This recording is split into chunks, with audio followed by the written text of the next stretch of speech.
the best retirement community in the country? Otterbein. All right. Otterbein. All right. Otterbein, baby. Love, baby. Okay. Otterbein. Well, it has to be Otterbein. Okay. I think it's Otterbein. I love it. All right, Cincinnati Bengals. Hey, don't move all the way. We'll see you in the game. Go Otterbein right now. Go Otterbein.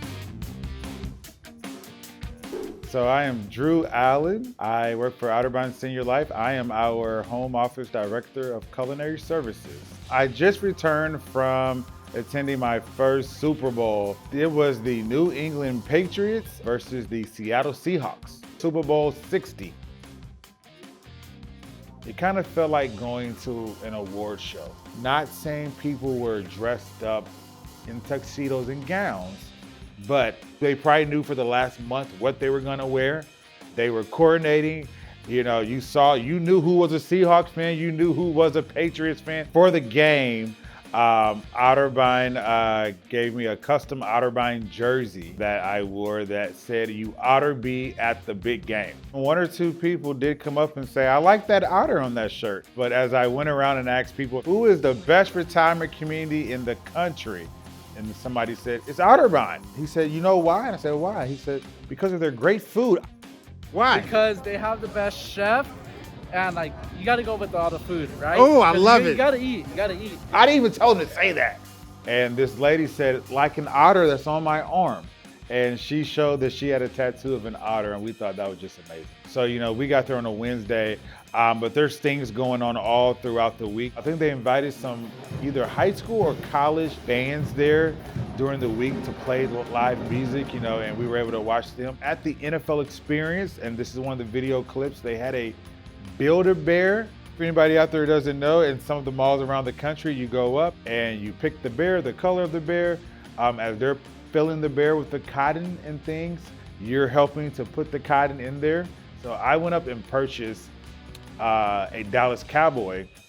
I know there's some people out there who's gonna say, boo. Probably the biggest thing that was, I know on social media, but I got to see in person was they featured a enormous, I'm gonna call it a Dinosaurus Rex burger at the Super Bowl. It's a $185 burger. No, I did not get it. I did not buy it. In general, for Super Bowl week, I mean, there was nice different twists to the normal stadium dogs, different types of desserts. Yes, that was a lobster in waffle. That was a fried lobster with a strawberry-ish waffle, I believe it was. One thing, you know, when the Super Bowl goes to these different cities, each city is trying to one up the next one. You know, we have to do something different. We want people who are traveling all over the country, the world, to go back and say, I went here and I tasted this.